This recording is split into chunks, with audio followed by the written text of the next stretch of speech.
Professor of English, to welcome the gathering.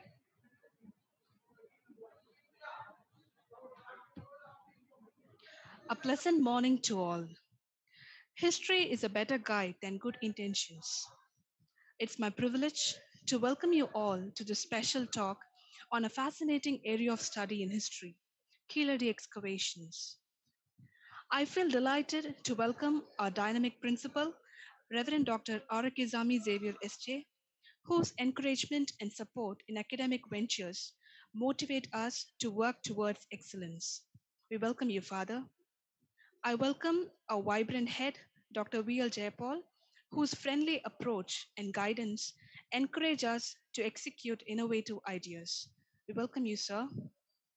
I express my sincere welcome to the chief guest of the day, Ms. Nivedita Louis, a multifaceted personality who is here to enlighten us by her informative talk on Keeladi excavation. We are excited to listen to you, ma'am. I also welcome wholeheartedly all the staff members of the department for their continued support in all activities of the department. Finally, I extend my sincere welcome to my dear students. Once again, I welcome one and all. Thank you. Thank you, ma'am. Every thought you produce, anything you say, any action you do becomes your signature.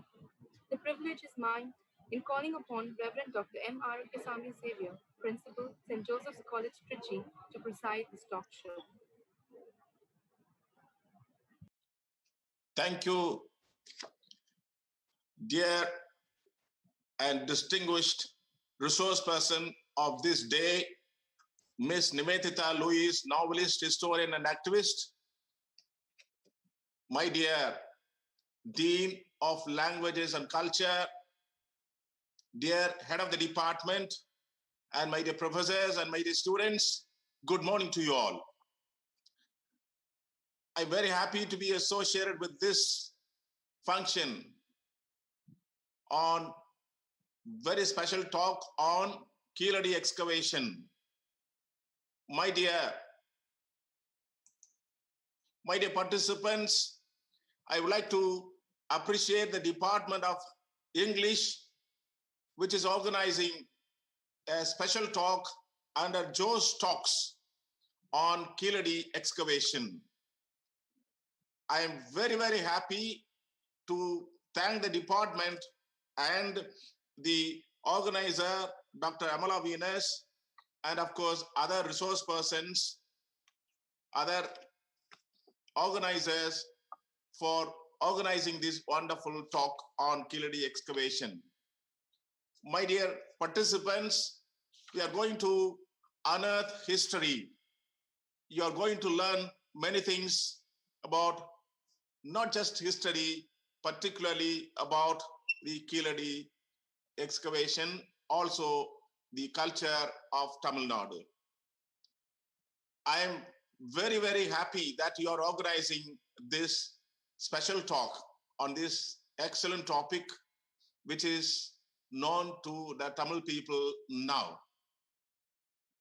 My dear students, Keeladi excavation is a Sangam period settlement that is being excavated by the Archaeological Survey of India and the Tamil Nadu Archaeology Department. Now everyone knows about Keeladi, a small village near Madurai. Many students, particularly college students, are visiting that site. I myself went there along with my students last year to this site. It's a very small place, but it brings laurel to the Tamil Nadu history and it brings glory to Tamil Nadu history. Once again, we are able to know our past.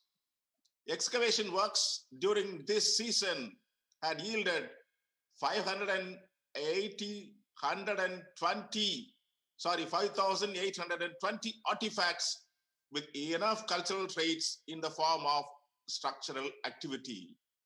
My dear students, when you go there to Keeladi, you can feel proud of our Tamil culture there, because it is one of the ancient sites and the products, the artifacts were sent to Miami for carbon dating, and the period has come.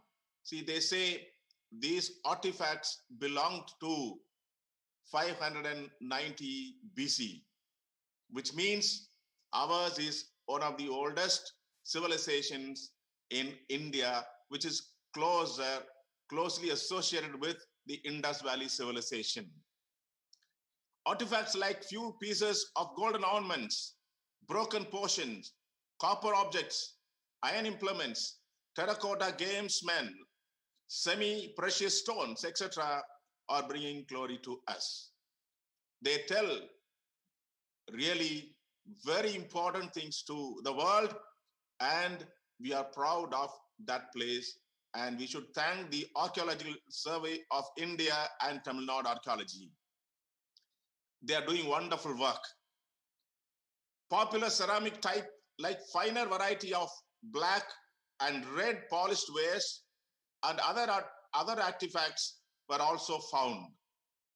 A good number of prototypes of Tamil scripts shreds also have been unearthed.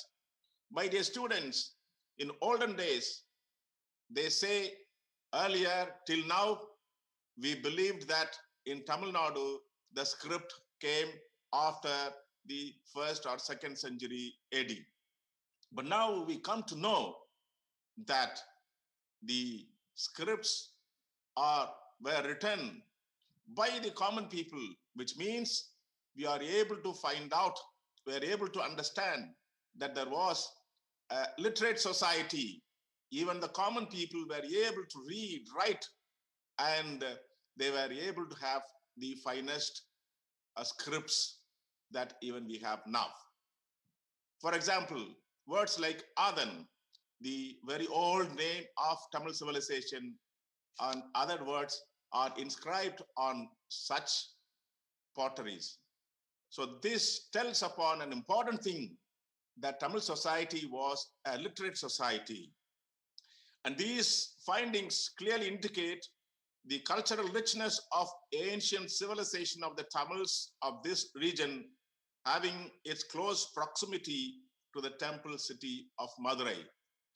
My dear participants, once again, I would like to connect it with the Egyptian civilizations, all the ancient civilization which had scripts, which were the advanced civilizations, like those civilizations, Tamil civilization also should have been an advanced civilization which lived a city life which we cannot imagine now. So such excavation brings glory to us. And now you are going to listen to an expert from in the person of Miss Nivedita Louis, novelist, historian, and activist. I'm sure the resource person will explain in detail about Keeladi Excavation, and I'm sure she will create an interest in history in your minds. So I should thank the resource person, and I also would like to appreciate the Department of English, particularly the organizers of the Jost Talk, for organizing this wonderful Jost Talk and on this topic. So have a wonderful time. Surely, I'm sure the resource person will enlighten you all. Thank you very much. Have a wonderful day. Thank you, Father. Sweetest of all sounds is praise. May I now invite Dr. V.L. Jayapaul, Head Department of English, to felicitate the gathering.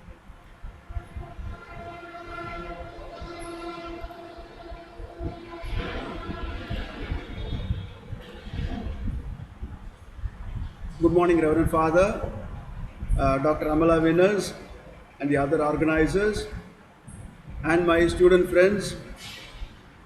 They are special speaker of the day. Good morning to you all. Dear participants, you are going to have a wonderful day by listening to the speaker Ms. Nivedita Louis on Keeladi Excavation.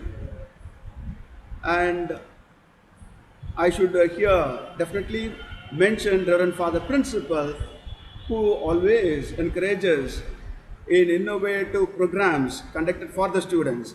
And as a person from Department of History, he has rightly pointed out how this historical uh, unearthing history from Keeladi excavation is going to be delivered by the chief resource person of the day.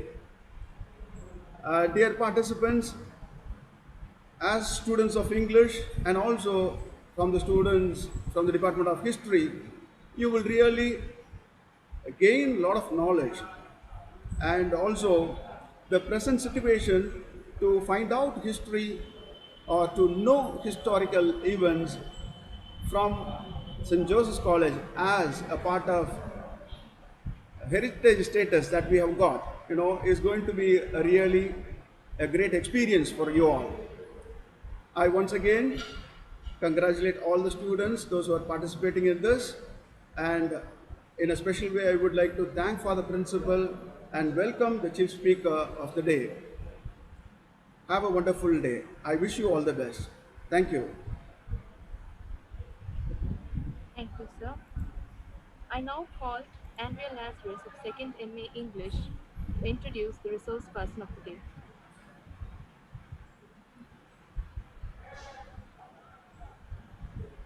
A happy morning to everyone gathered here. It is a great honor for me to introduce our resource person for the day, Miss Nivedita Louis, a writer, a journalist, historian, and activist. She is the author of Mughal Pengal, a book on pioneering women of Madras Presidency, and Adichanalu Mughal Keeladi Varai, a book on comparative archaeology and material culture in Tamil. She is a content curator for Chennai Museum that was launched by the Government Museum, EGMO.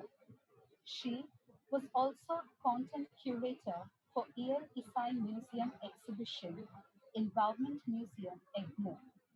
She has also taken school and college students for heritage tours. She also has the curiosity to explore many things and has taken heritage walks as of Greenways Road Walk, RK Salai West Walk, Music on Mount Road Ride, ICF Women Empowerment Walk, and many more. She has delivered lecture on Gujali Ilakyam, Voices of the Unheard, and lecture demonstration on Christian Tamil music.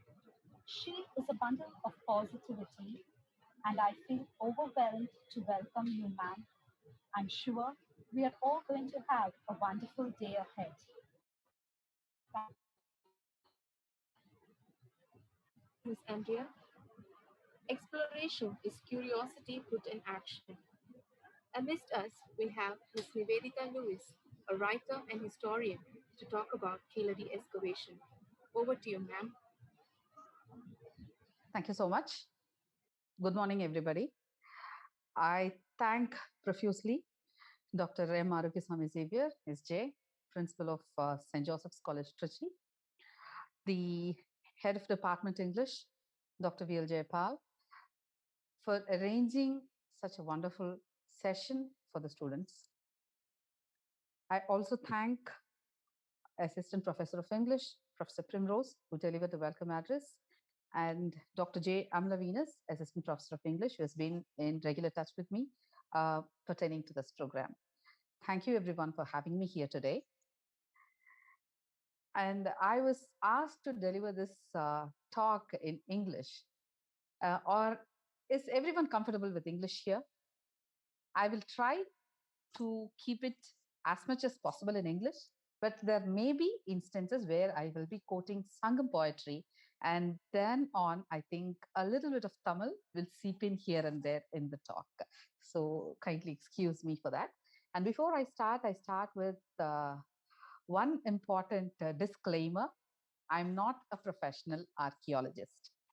I am a historian who has worked from down under I have written my books based on my personal experience, based on my travel.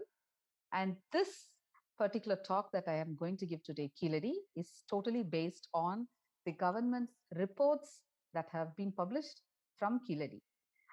And before we start, I would like to reiterate one more thing. What you're just going to see and listen is really very important to understand our past, to relish our past, and to feel happy that we are from a culture, a civilization that is far more superior to most of the other civilizations of this world. So, with this, let us go straight to the talk. I'm going to present a PowerPoint now. One second. Give me a minute.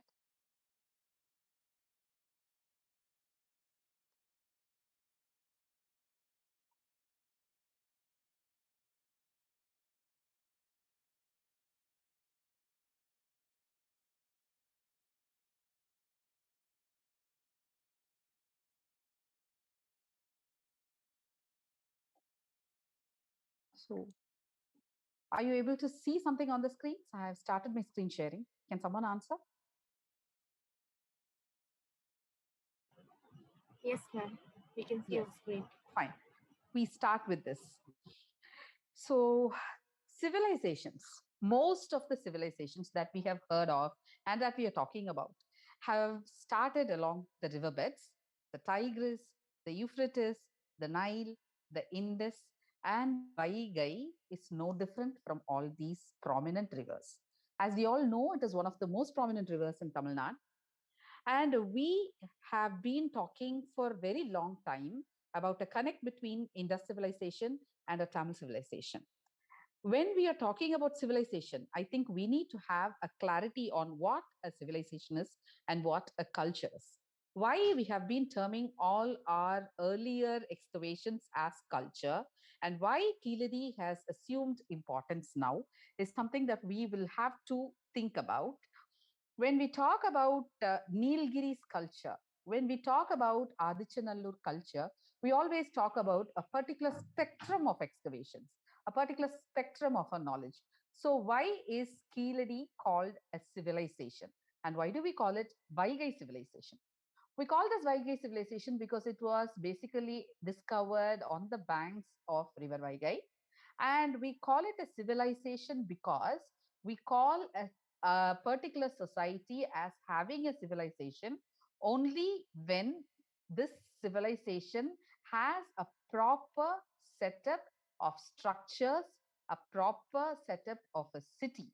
So, when do people start living in cities? People start living in cities only when they have a surplus on hand, only when they have a proper settled life. So once human settlements start coming up, once humans find how they can use water to irrigate their crops, once they start doing uh, crop culture, once they start doing agriculture, people start settling down in one place. And once they start settling down in a place, they start building a proper structural home, a house, proper streets, a proper town comes in place. And this town, with a proper infrastructure, which you call maybe the streets, maybe the drainage system, the sewage system, the drinking water system, when everything is pre planned, we call it a well executed civilization.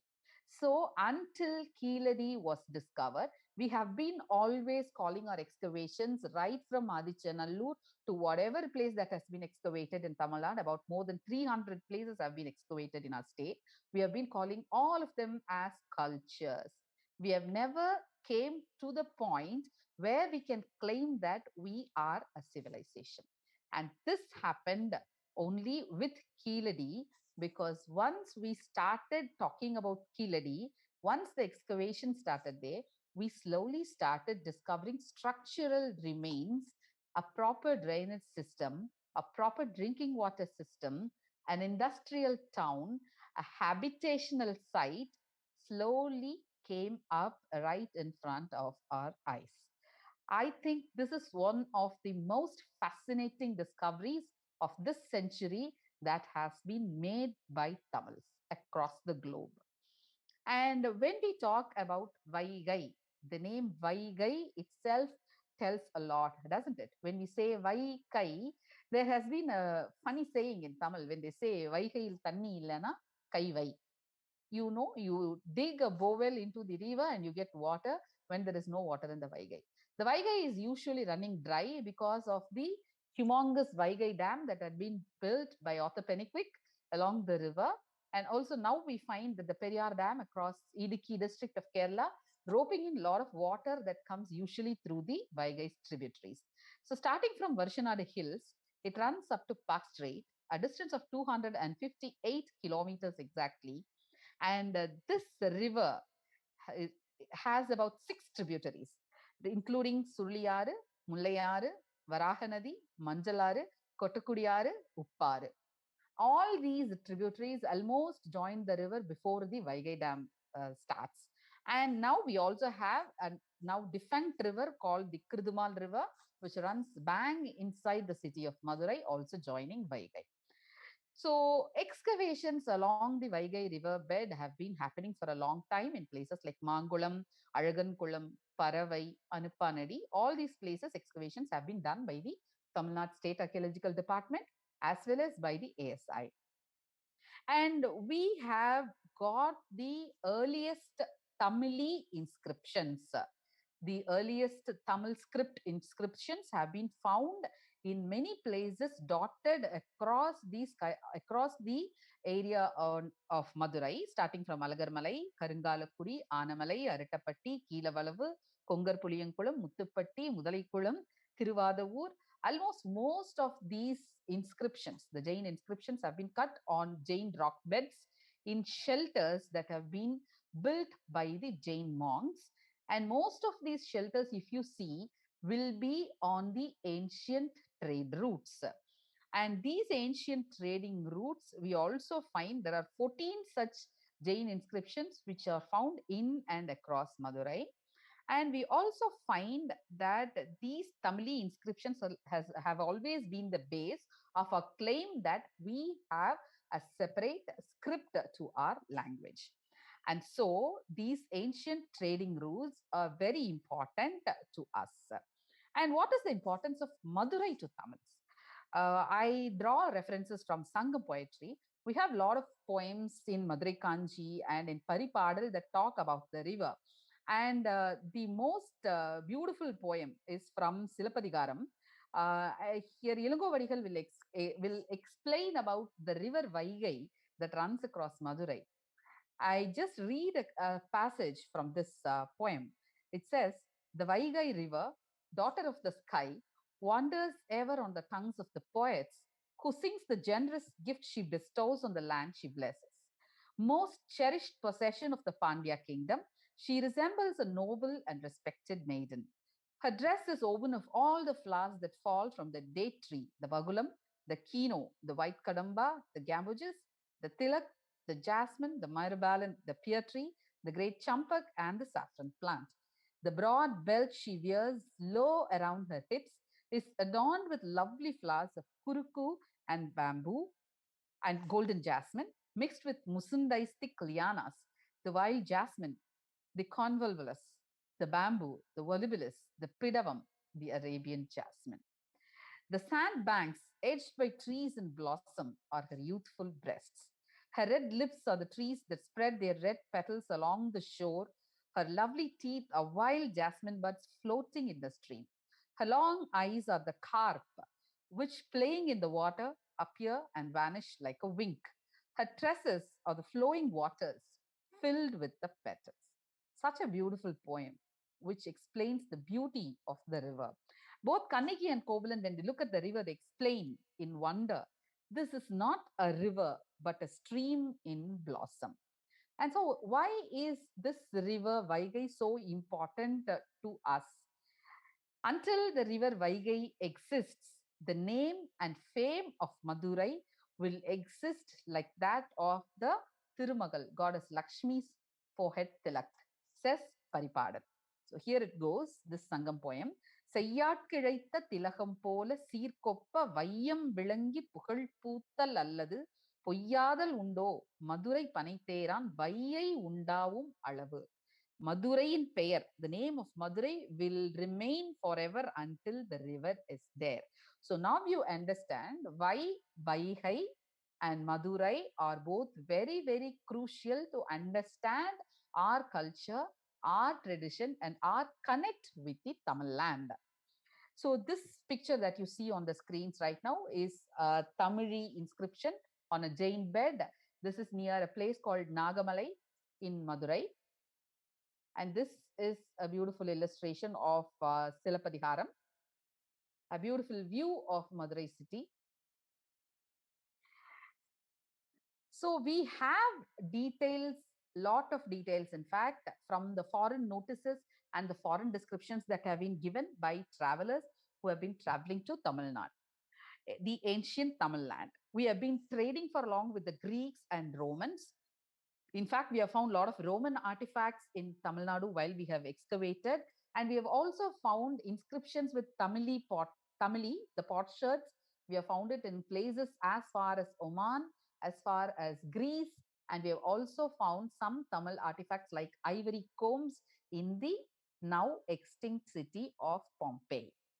So we have the earliest reference of Tamil land in 300 BC during the Chandragupta Maurya reign, when Greek Emperor Seleucus Nicetas' emissary Megasthenes visits the Pandya kingdom, and he mentions that he has visited this fertile land. We also have a reference by Pliny the Elder in 75 AD about Madurai, which says, there Pandyan used to reign, dwelling at a greater distance from the mart in a town in the interior of the country called Majura. And we also have traveler Strabo, who mentions that emissaries from the Pandya kingdom reach Emperor Augustus Caesar. And he mentions there are 8 slaves and a message in Greek parchment paper, which mentions, I, the king of 600 other kings, welcome Augustus into my domicile anytime, and I've sent gifts. And what are these gifts that have been sent by the Pandya king to Augustus? They are large serpents, a 15-foot long poisonous serpent, a 4.5-foot long tortoise, and few birds along with 8 slaves have been sent from Pandya kingdom to the Greeks. We also have alternative opinions that this was not the Pandya king and it was Porus, but we don't know for exact or for sure. But there have been proper mentions about Majura, a capital of the mighty Pandyas, in 130 AD by Ptolemy. And the earliest excavations or the plan excavating India in and around is such a huge, such a long project right from the 1950s. The earliest person who had started his research around Madurai was Sir K.V. Raman, a researcher. He had done excavations along Madurai, Melur, Periyakulam, and in Tirumangalam. And he did it through ASI, and he has reported there have been many archaeological sites along the Vaigai riverbed. And in 1976, there was an excavation that was conducted in a place called T. Kallupatti near Madurai. In 1979 and 80, the ASI conducted excavations in a place called Kovalan Pottal. And there were Roman coins which dated to about 2000 years ago in places like Dombicheri and Uttamapuram in Madurai district. And in 1987, Tamil Nadu Archaeological Department, they also conducted an excavation in a place called Ellapatti near Uttamapalayam, where they unearthed an ancient iron factory. And it was in the year 2006, Dr. K. Rajan from Pondicherry University and his students, they did a research in 2006 and 7 in a place called Alagankulam. And interestingly, around the same time, a couple of students discovered this hero stone that you're seeing straight on your screens from a place called Puliman Kombai. And this hero stone has been written in Tamili. This was the first time they discovered a hero stone that has been written in ancient Tamil script along the Vaigai river. This person that you're seeing on the screens, he is a teacher by profession. His name is Mr. Balasubramanian. In 1974, this teacher was working as a teacher in the government school in Keeladi. And this time, he was met by a student with a brick. The student showed him the brick and said that while digging a place for a well, few of the villagers unearthed this brick.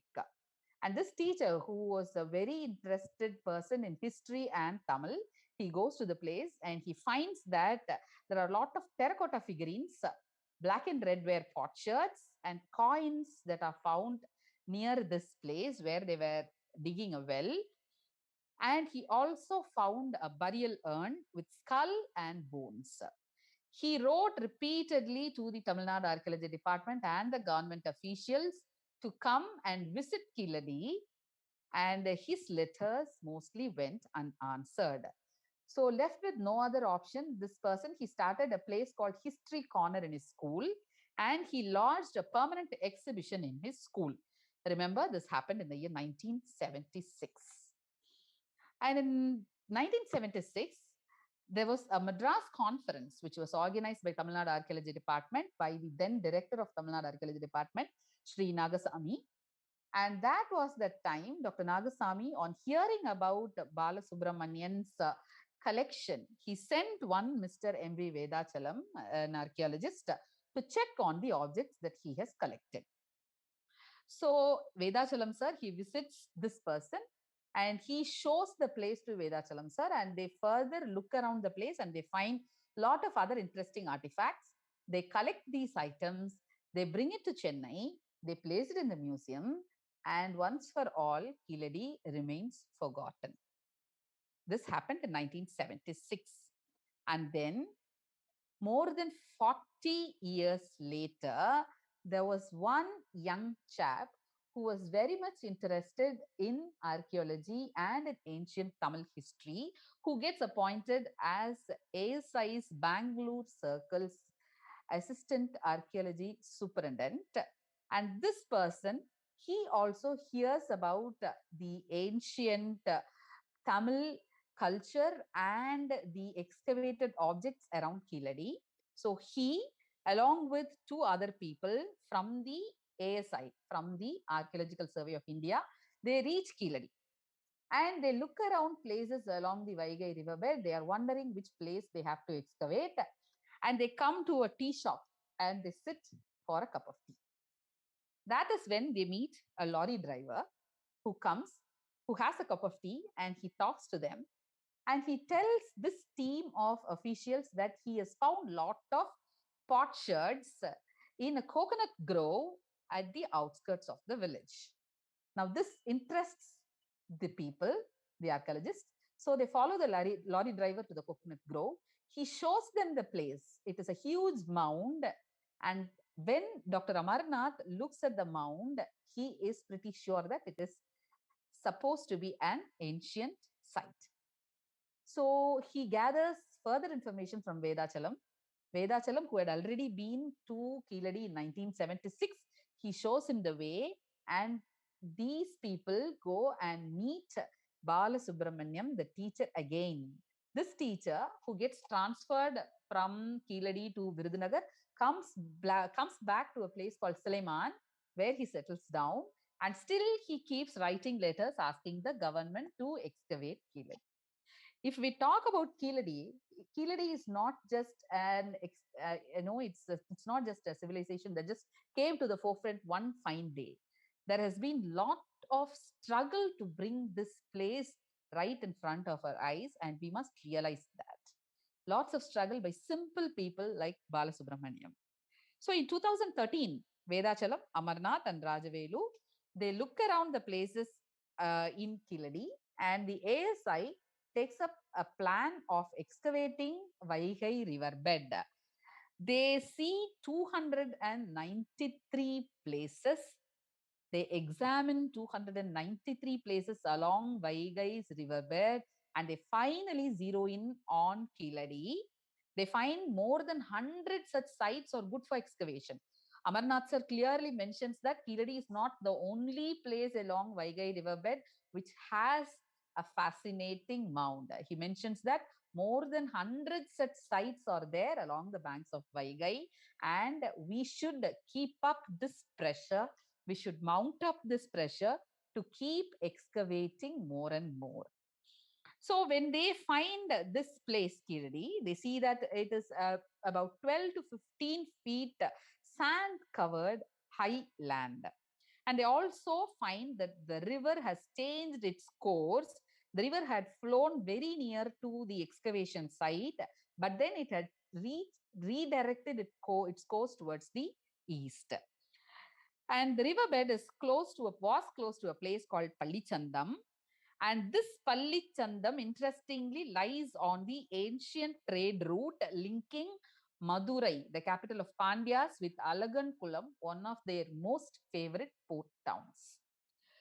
And we also find a lot of Buddhist and Jain images in and around Keeladi, including places like Keelparthibanur, Sudiyur, Arungulam, and Kumarakurichi. And because they had availability of a lot of vacant space in and around Keeladi, in fact, the coconut groves were the best place, and they helped the archaeologists to find or to unearth the puzzle that Keeladi had presented for more than 80 years. Keeladi did not spring up one fine morning from under the ground. It has been lurking under the shadows for more than 80 years, waiting for us to touch it, to open it up, and to feel the greatness of a civilization. So this vacant space, when we talk about vacant space, most of the excavated space in Keeladi has been donated for the noble cause by the people in and around the village. I should mention people like Karu Murugesan, the person that you're seeing on your screens now. There are people like Kadiresan, Solai, Dilip Khan, Peer Muhammad, Gajendran, Krishnan.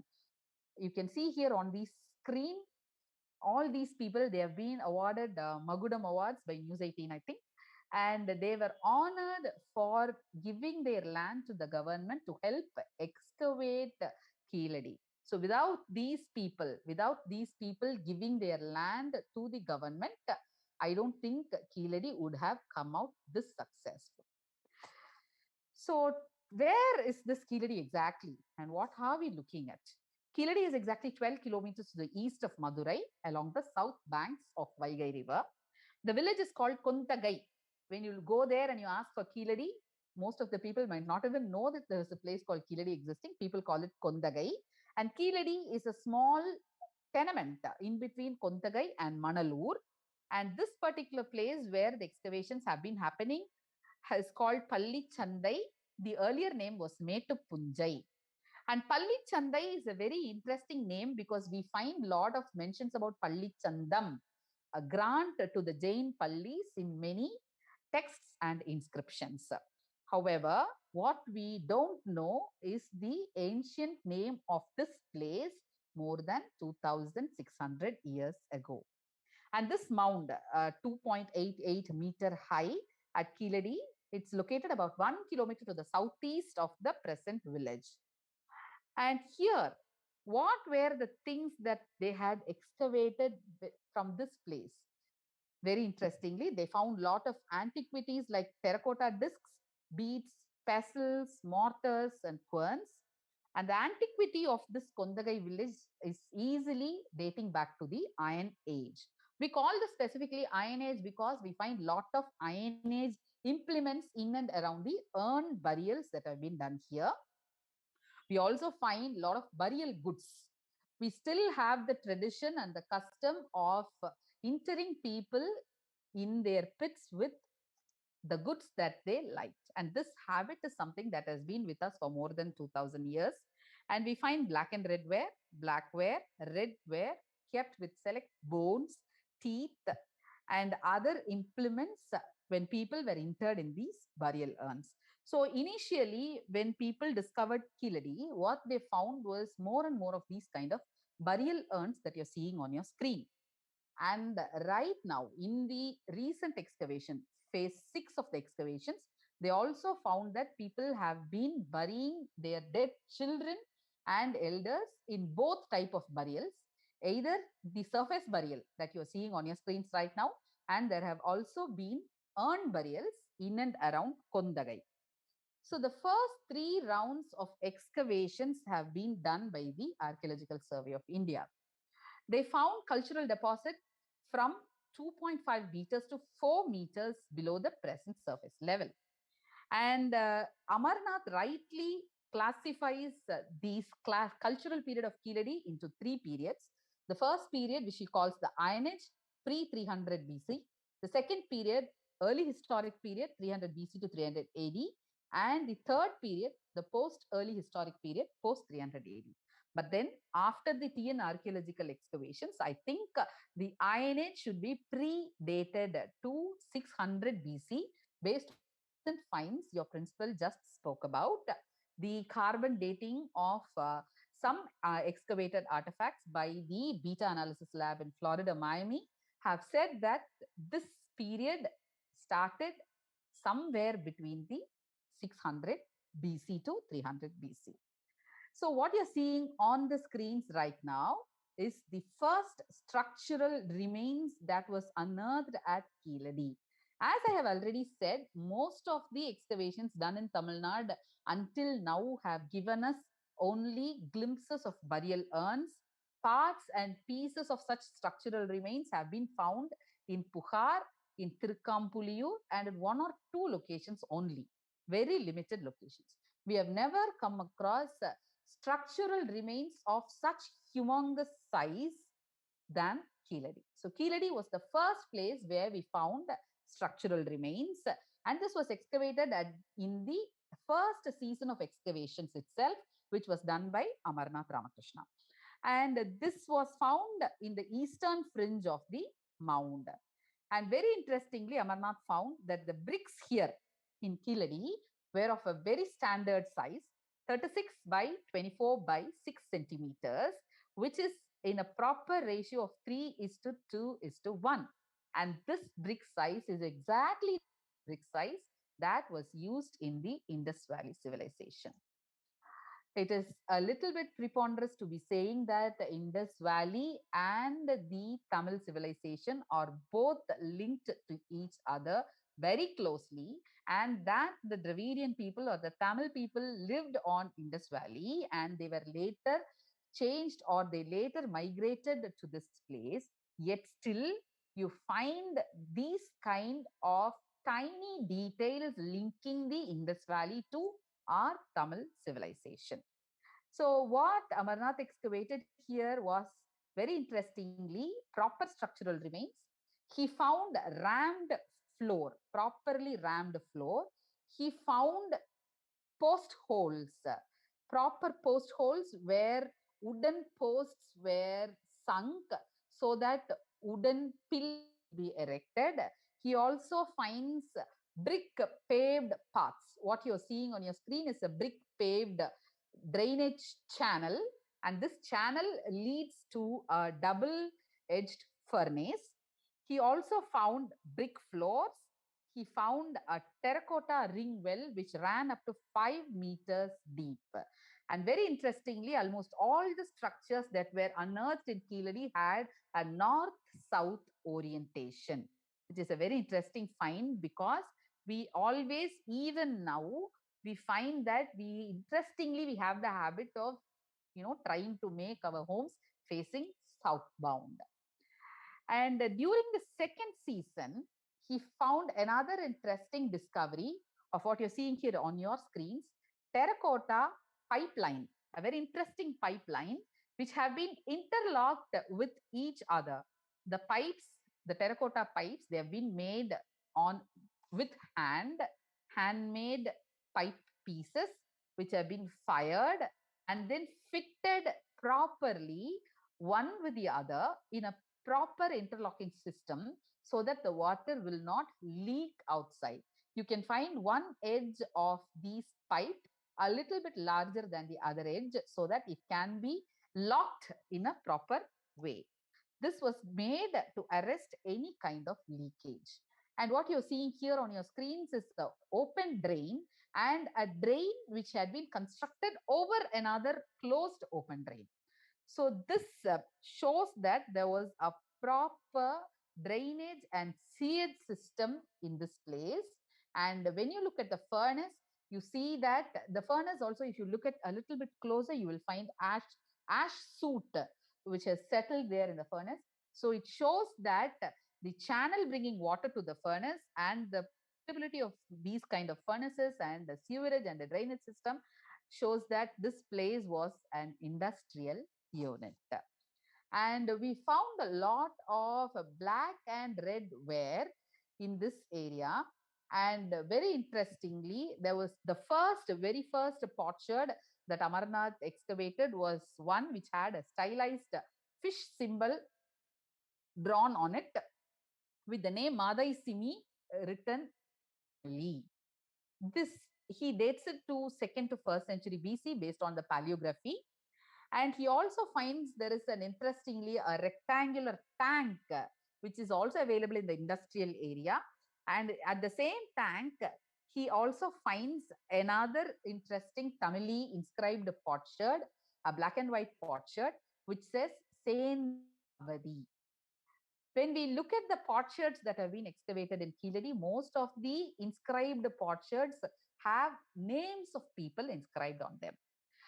Even now, we have the tradition of cutting names on the silver and ever silver plates and tins and bowls and spoons, whatever things we use in our homes, in our everyday kitchen utensils. And this habit that you have been doing knowingly or unknowingly is something from the past, something that we have carried along with us for more than 2,500 years. So this on your screen that you're finding is the Tamili inscribed black and red ware dish called Sendanavadi. And talking about the bricks that have been found here, most of the bricks were made in a block method. So before baking, the clay was mixed with a composition of straw, husk, small plants, grass and grains. And it was a tempered material to produce well-burnt and quality bricks. And before firing the bricks, they kept them in an open plain surface, which resulted in getting the plant, grass or reed impressions on the brick. Even now, if you examine the bricks of Keeladi closely, you will find impressions of straw, reed and grass on them.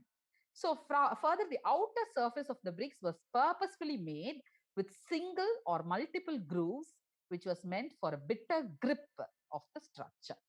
And you also find lot of coarse red ware, the one that you're finding on your screens now. This is another potsherd where the name Eravadan has been inscribed. So the type of these kind of pottery that has been found in Keeladi, there are many types. There is coarse red ware, red slipped ware, black and red ware, white painted black and red ware, which was probably used as tableware. We find the black and red ware as very unique to Tamil culture because this black and red pottery has not been found anywhere else in the world. We could make these kind of pots in multicolors, in both colors, in binaries, in black and red, because we used hematite for the red and we used carbon for the black, and these were fired in kilns at 1100 degrees centigrade. So we knew the technology of these multicolored pots that you're seeing here on your screen. And we also have matte impressed ware, perforated ware, and rolleted ware in Keeladi. We have got all of these types in Keeladi. We also got a lot of terracotta figurines here. So these kind of terracotta figurines may have been used as playthings or toys for the children. They may have been used to worship. They may have been used for multiple other reasons, but we are not sure of why these kind of tiny terracotta figurines were made. What you're seeing on your screens are a head, a torso, and some kind of animal, a part of an animal. All these are terracotta figurines which have been unearthed during the first round of excavations in 2014-15. And what you're seeing on your screen right now is white painted black and red ware shirts, which is again unique to Keeladi, which is again unique to Tamil culture, because these kind of white painted black and red ware shirts have been found only in T. Kallupatti area in Tamil Nadu and nowhere else in the state. So this is also a very unique thing. And what you're seeing on your screens are ivory objects. All these are gamesmen which were discovered during the first two rounds of excavations by Amarnath. When we are talking about ivory objects being used and gamesmen being used by these people, I find it very interesting because these people had time to make their pastime or their gamesmen in ivory. They lived in such luxury that they could afford to make gamesmen in ivory, and they also had the time to engage these kind of play. And what you're seeing on your screens right now are ivory combs. Both of them are ivory combs. This is one of the very rarest find that has been found in Keeladi, because nowhere in India have ivory combs been unearthed during excavations.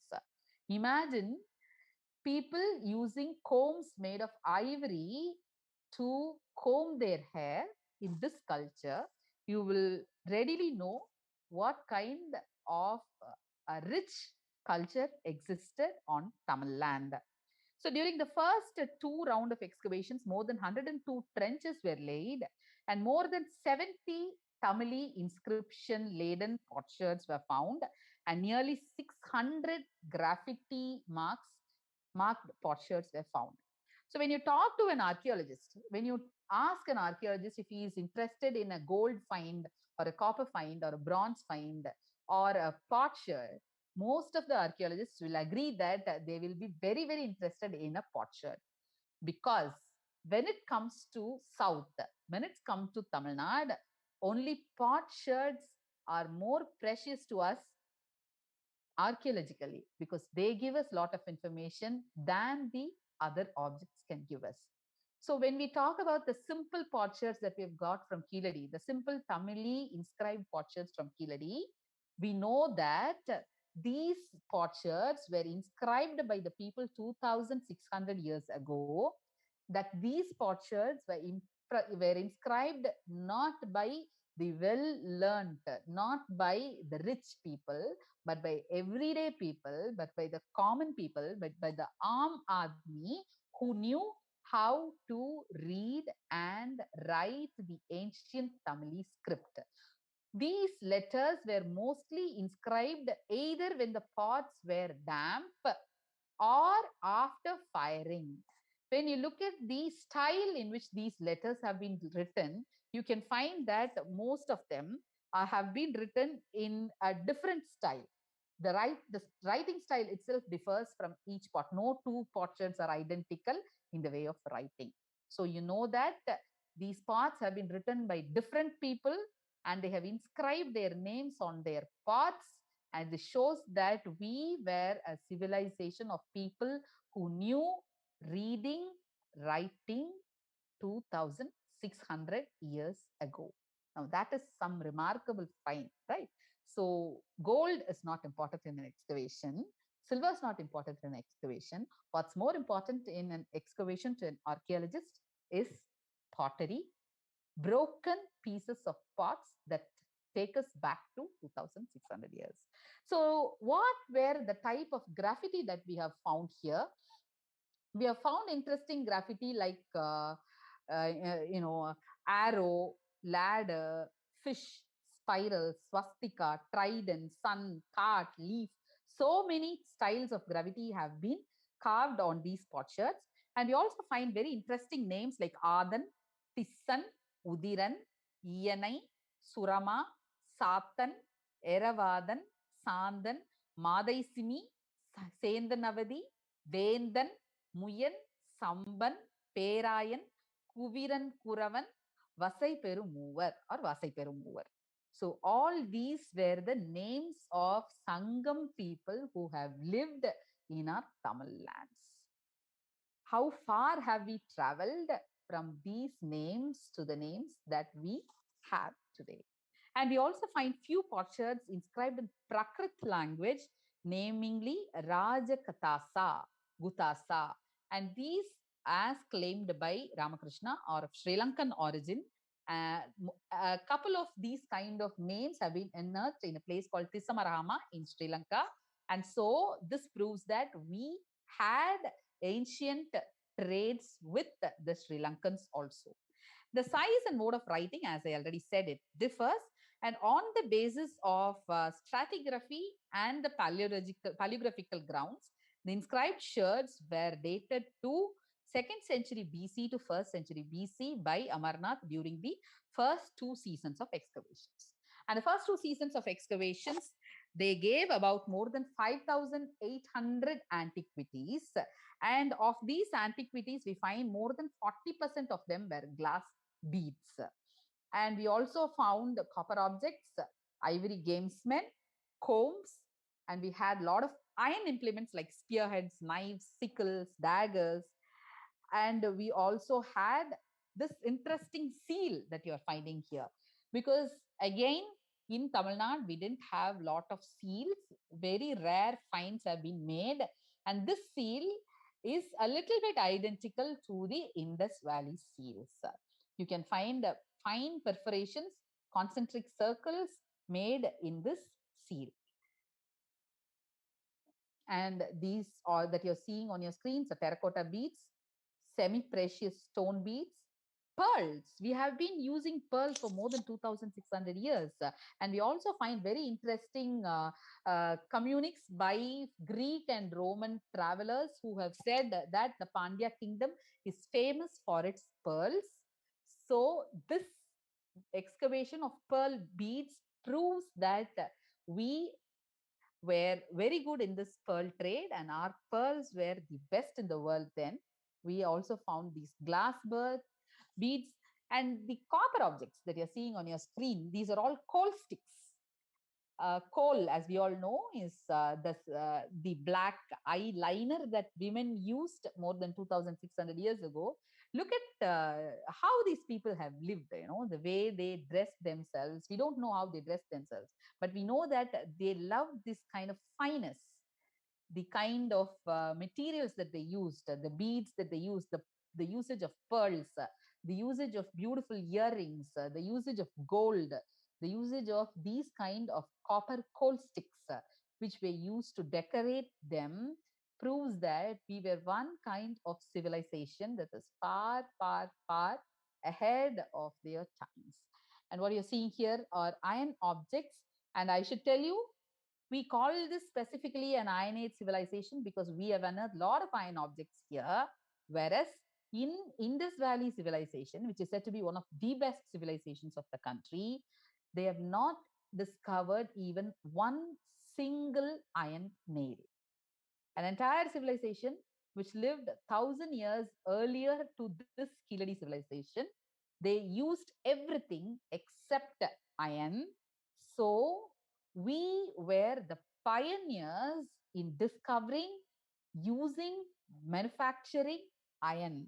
So we knew how the ore came from, how to extract the ore, how to melt the ore, how to use these kind of iron implements before any other person in this subcontinent could do. So isn't that really fascinating?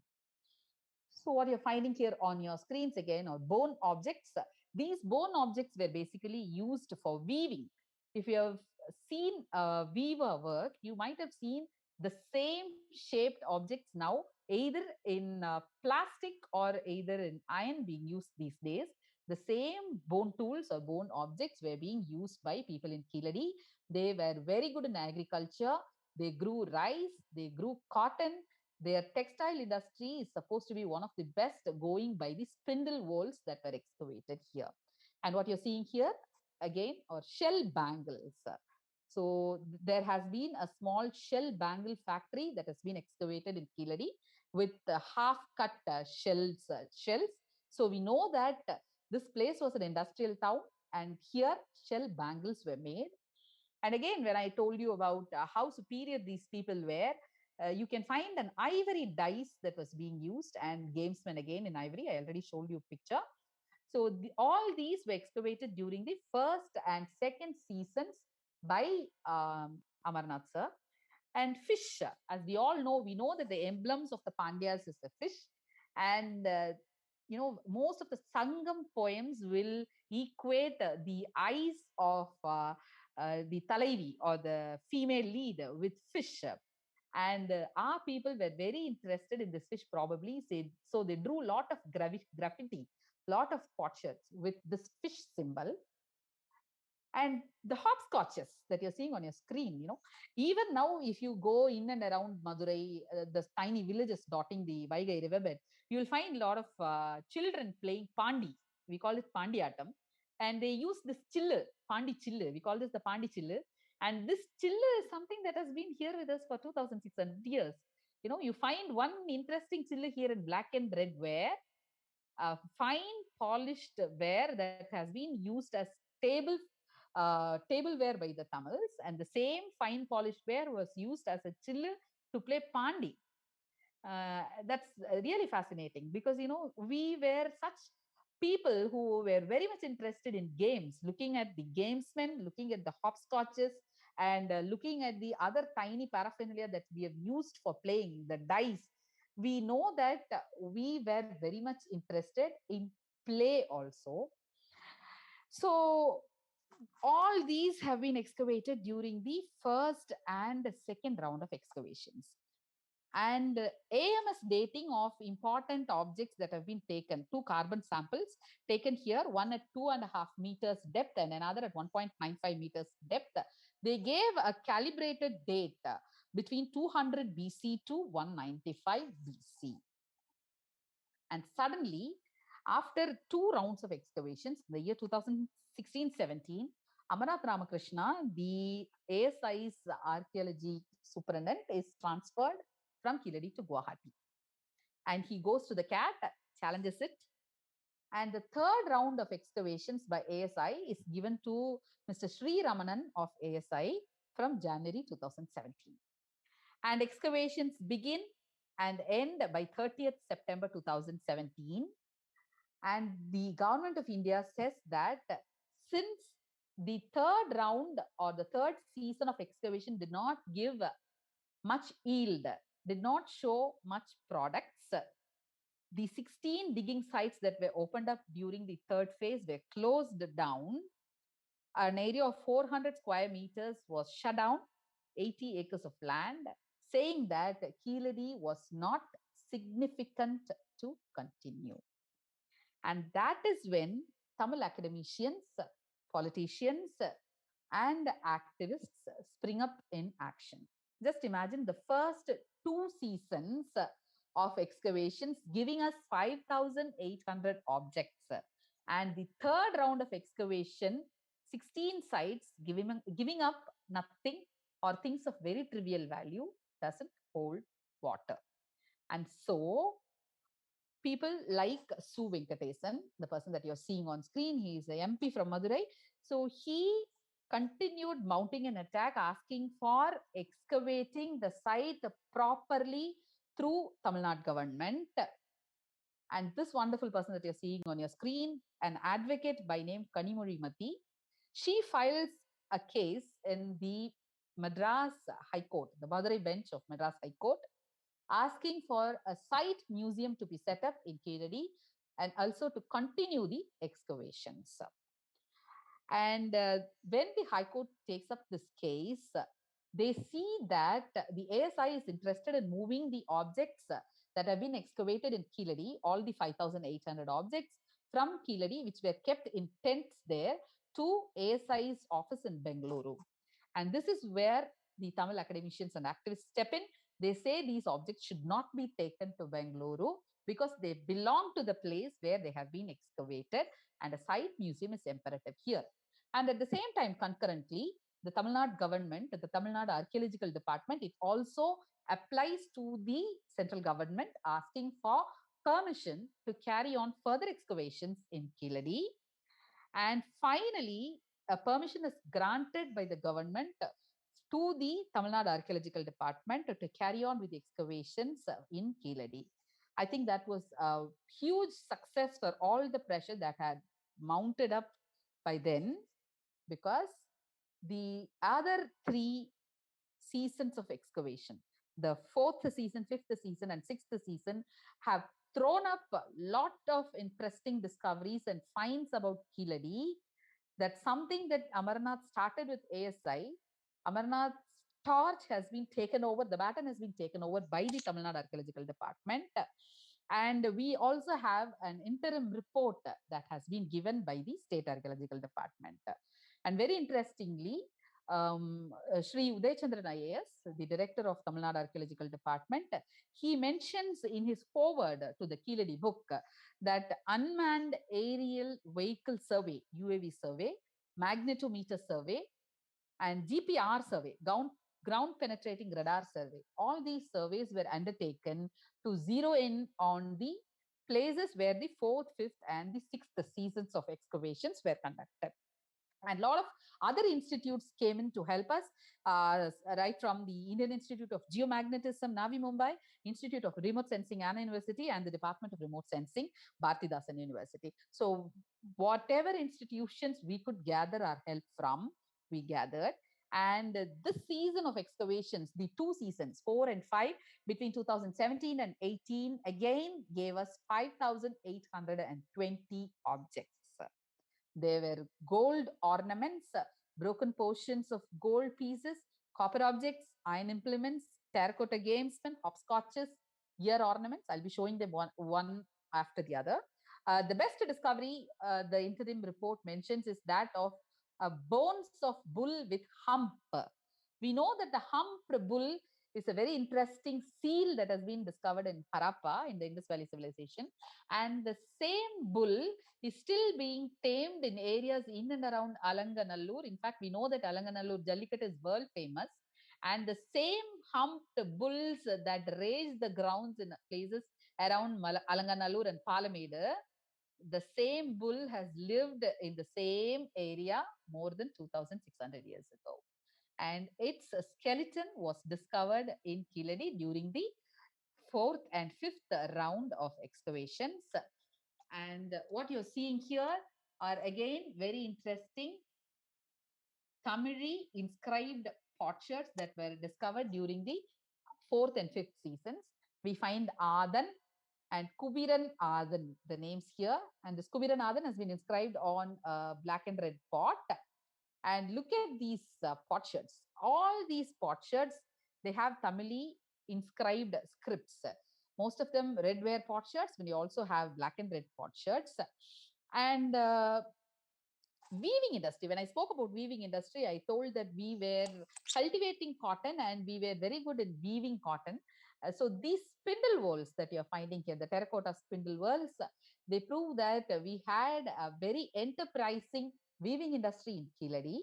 What you're seeing on your screen are parts and pieces that have been unearthed from the habitation site in Keeladi.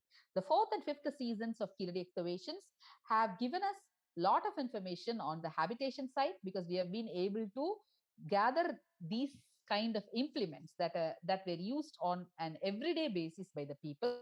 The pestle and mortar, the ivory comb again here during the archaeological department's excavations, variety of beads, and a globular water pot. We have been using these kinds of water pots, and some of these model water pots have been used in the Indus Valley also. And precious ornaments. Look at these ornaments. And this Tongatan in particular, I personally love this pendant, this Tongatan. See, this was made 2,600 years ago. It's not just that we knew how to make use of iron implements. This particular round of excavations made by the State Department, it shows that we also knew to make ornaments in gold, which is again very important, because we knew that extraction of gold can be made from gold ore. We extracted the gold, we manufactured gold, and we also made beautiful implements with nothing on our hands. You know, the kind of technology that you have these days is nothing when compared to those people. And they still made buttons, beads, rings, plates, needles, and pendants in gold. This is a very fascinating find by the Tamil Nadu State Archaeological Department. And again, we find these kind of terracotta figurines. You know, again, a bull face, faces of men, and then a small child. All these terracotta figurines have been unearthed. Dice that you're seeing on your screens, hopscotches again, gamesmen. Whatever gamesmen have been unearthed in Keeladi mostly have been made of ivory, I don't know why these people were so fascinated with ivory. I think we'll come to that ivory part later. They also found a lot of ear ornaments. What you're seeing on your screens are the interesting ear ornaments. These kind of ear ornaments, they were basically inserted in the ear holes. So they made huge holes. We all know that ancient Tamil women, when you look at the corpus of Sangam texts, which say that women have been wearing palmyra leaf. They have been wearing ear ornaments made of palmyra leaves. They call it specifically made from talipanai, and that talipanai was also used as pendants in their beads, and later on the name tali that you use for your Mangal Sutra these days, it came from this tali. Probably it came from the tali, and these kind of ear ornaments were worn by the women in and around, who lived in and around Keeladi. We also find parts and pieces of these kind of shell bangles that have been excavated in Keeladi. And when pieces of 6 carbon samples from Keeladi were sent to Beta Analysis Lab, Florida for analysis for AMS dating, they found that the dates of all the 6 samples fell between 6th century BC and 3rd century BC. And this was a very, very remarkable finding, because people have been telling us for so long that the Tamil script originated only in 3rd century BC, or probably the 1st century BC, after Ashoka cut his edicts, after the Ashokan Brahmi came up. And we always had to put up with the fight, saying that we have been writing even earlier than Ashokan Brahmi, and Tamili predates this Ashokan Brahmi, and this was scientifically proven in the Keeladi excavations, because when they took a sample at 353 centimeters deep, it showed in this stratigraphy layer, the period to which it could be pointed to was 6th century BC. And so we were writing on parts in our ancient Tamili script in 6th century BC. And so Tamili predates Ashokan Brahmi by well over 3 centuries. And this has been the most remarkable find of Keeladi. And we also find that the bone samples that were taken from Keeladi were sent to Deccan College, and the animals that they have found, the wild animals that have been found here, cow, buffalo. We also had tamed goat, sheep, peacocks, black bucks, wild boars, bull with humps, and the cut marks on goats, antelopes, and boar meant that we were eating the meat of goat, antelope, and boars 2,600 years ago. So the roof tiles that they found in Keeladi, again, very interestingly, the roof tiles, they contained finger groove impressions which were meant to drain water, and there were double holes at the top of each of the tiles so that it could be easily tied to the rafters. And the wooden post holes that were inserted on the paved floors held the ceiling up, and the ceiling was usually made of wooden rafters with tiles mounted on it. And these excavations, the 4th and 5th seasons, gave us 56 Tamili inscribed sherds. And in the case of Keeladi, it has been said that all of the inscriptions that have been made on the parts were done post-firing. And the University of Pisa, the Pisa University, they have said that the black and red ware was black due to the usage of carbon and was red due to the usage of hematite. And they also confirmed that we knew to heat these pottery to 1100 degrees centigrade. And the 600 hopscotches were discovered. You know, the number of hopscotches that were discovered in Keeladi is absolutely stunning. You know, a small town, such a small town, and they had more than 600 pandikai or pandichillu. It was really amazing. It was really something. And when we talk about the comb, the usage of ivory objects, as I was saying, the combs that was used in Keeladi, what you're seeing on your screens now, why was this made with ivory? And what was the specification that these people had with ivory? What was their fascination with ivory? Why they were using ivory? There is one poem, a Sangam poem by Kurundogai Irayanar, which says, Seriyir Arivai Kundalin Nariyavum Ulavum Yariyum Puve. Most of us would have heard of this dialogue in a movie where Dharmi, he's the king, the Pandya king puts a question, Pengalin Kundaliki Yerkail Manamunda. Does the hair of women, it has a regular fragrance, or, it is something cultivated? And Dharmi says it is natural, goes by the Tiruvalayadal of Lord Shiva, and he says it's natural, and he loses the prize money. So we had this kind of fascination with the hair and beauty of hair and flowers.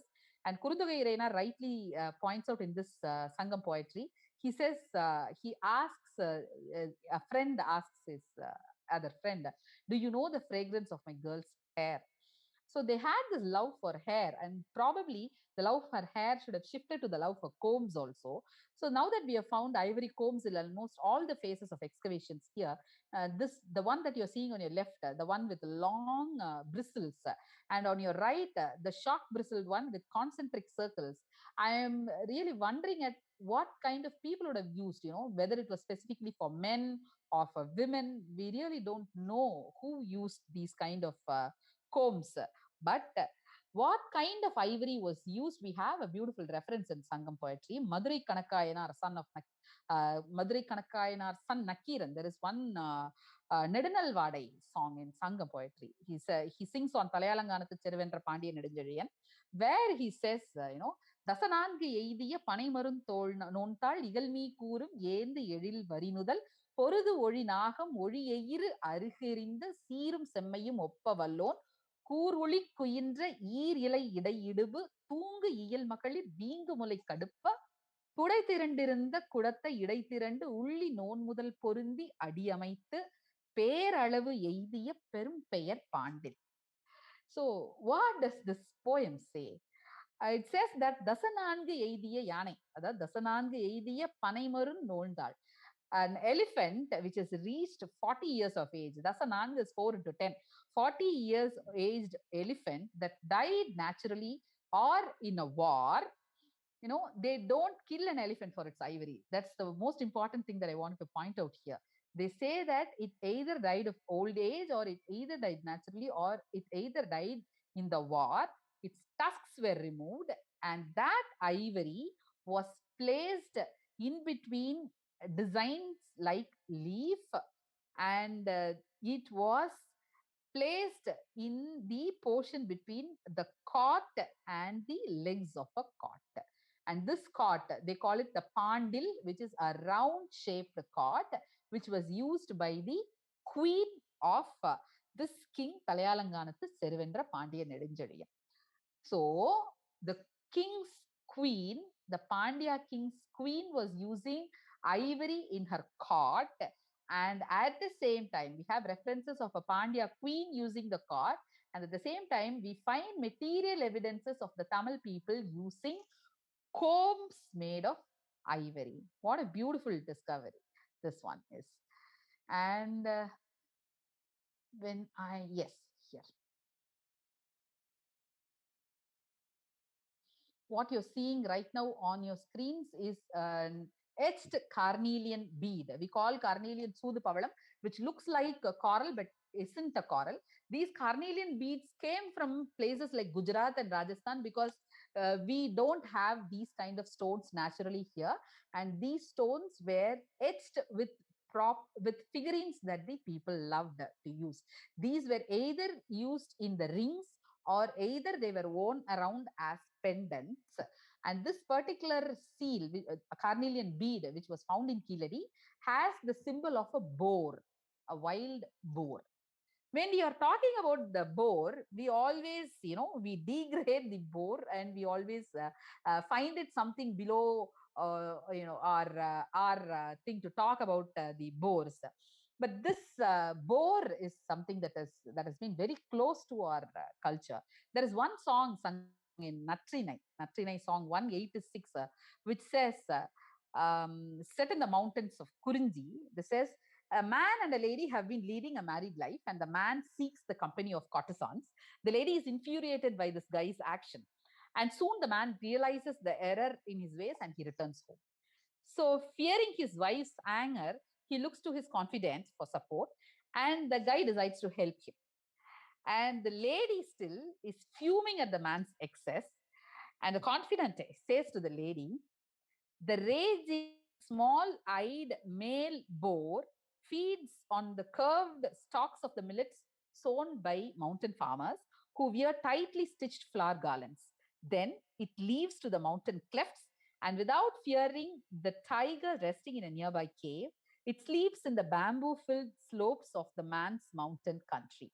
When he said, I shall grant you a promise pledged in God's name, you said people like you need not say such things. My friend, indeed, I was astonished. Soon after, he came so humbly, making a little mountain hamlet glow, seeking marriage. So, what does this say? Just like a wild boar that feeds and sleeps without bothering about the anger of a tiger residing nearby, is this guy who doesn't bother about the anger of his lady love. A very interesting poem that says that a man who didn't bother about a woman was equated to a wild boar, and we have a material evidence right in front of our eyes, a wild boar with small eyes etched on a carnelian bead, which was used in Keeladi. And Ringwell, this is a very important find that has been made in Keeladi. I think the longest, the tallest one was about 56 rings high.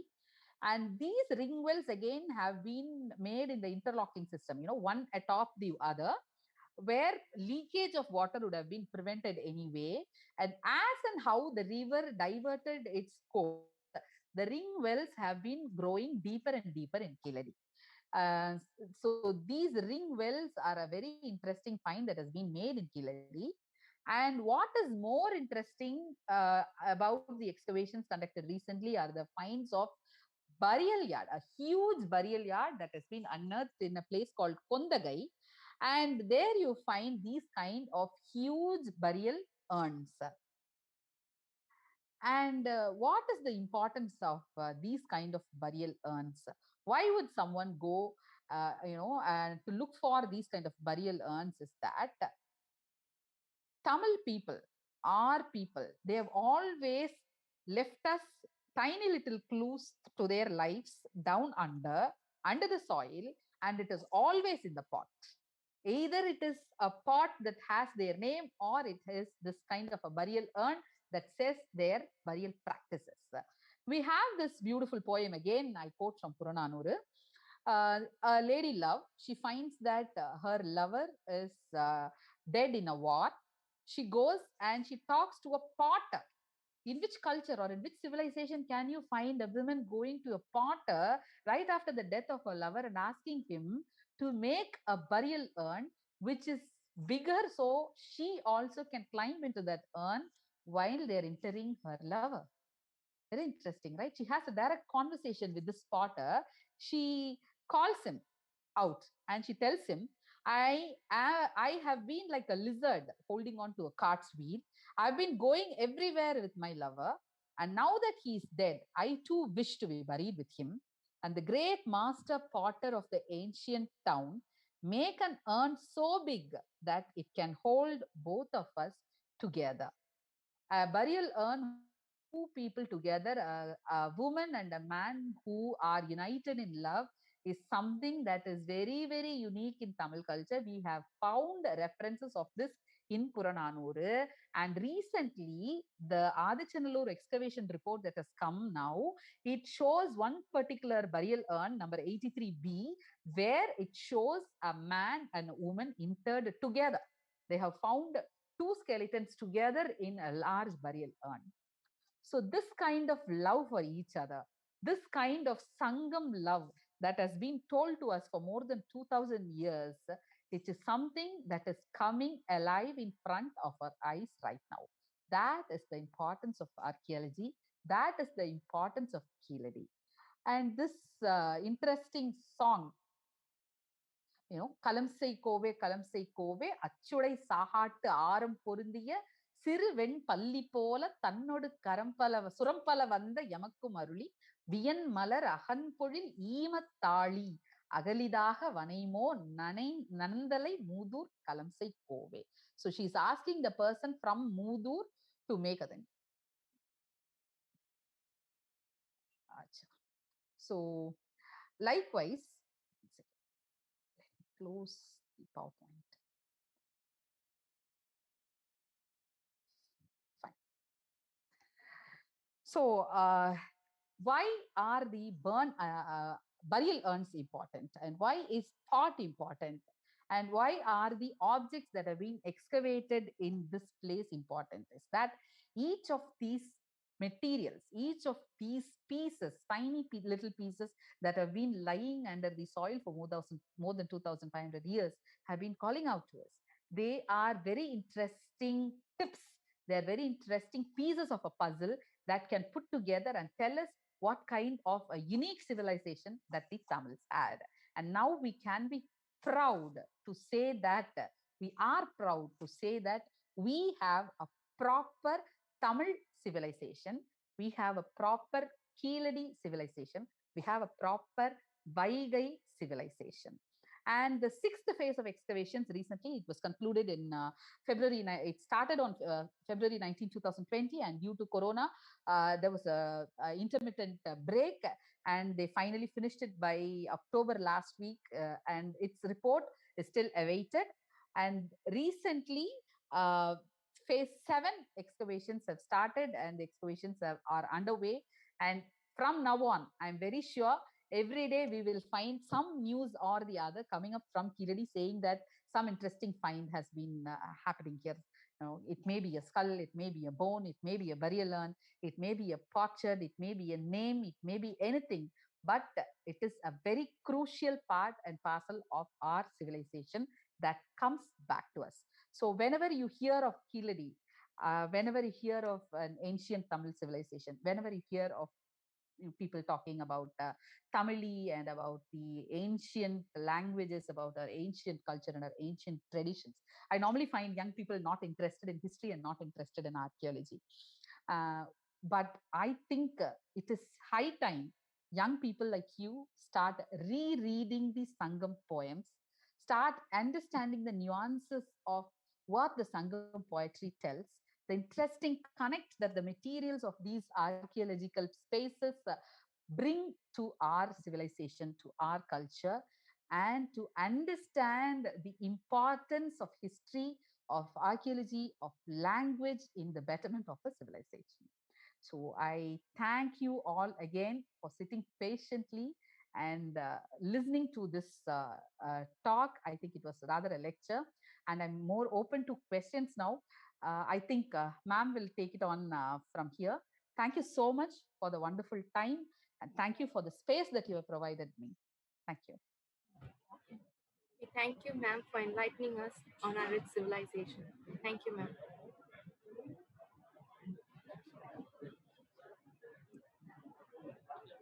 Gratitude is the fairest blossom which springs from the soul. I now call upon Dr. J. Amalaveenus, Assistant Professor of English, to deliver the vote of thanks. Ma'am, really, it's a wonderful session. Actually, as you mentioned, like we are running short of time actually, and so we are just skipping question session. Like actually, we are because our second shift is going to start around 10 more minutes. And good afternoon, everyone. My heart is overwhelmed with joy to give thanksgiving to the people who gave their best to make this Josh talk one of the finest talk. And there is no doubt that the culture of the Tamils belong to the great and immortal treasures of the world civilizations. The very ancient Tamil civilization and culture, which is very much an offshoot and an integral part of the Indian culture, has perceived the world as one and the humanity as one. It is our privilege to be in and know what a wonderful background we Tamilians have. Ma'am, it's really exciting to see all the pictures you have showed and the explanation you gave for it. And it's surprising to know that how far advanced those people were and related to this drainage and the construction and then accessories.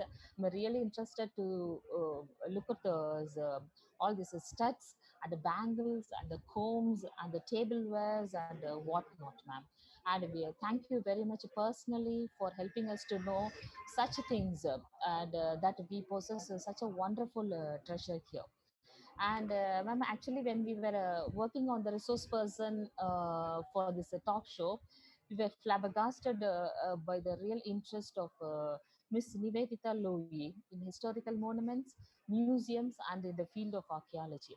Her writings on Adichanallur and Keeladi Excavation and her heritage walks are noteworthy.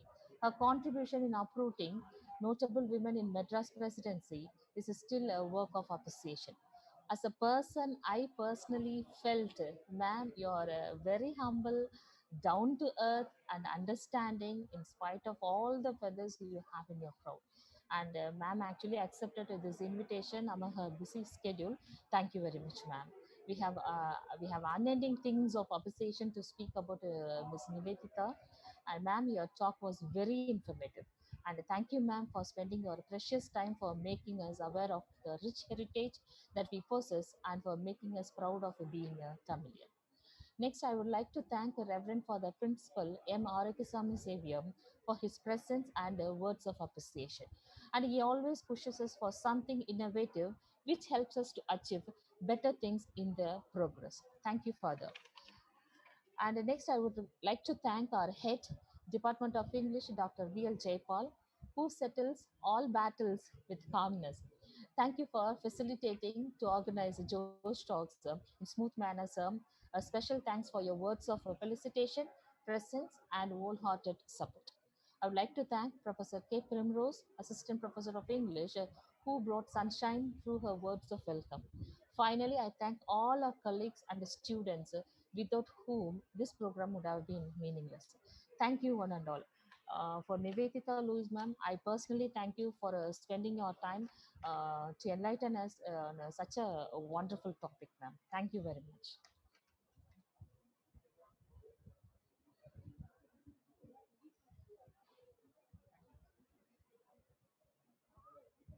Now, all the students can leave your Zoom meet. Thank you very much for your presence. Students can leave your Zoom meet.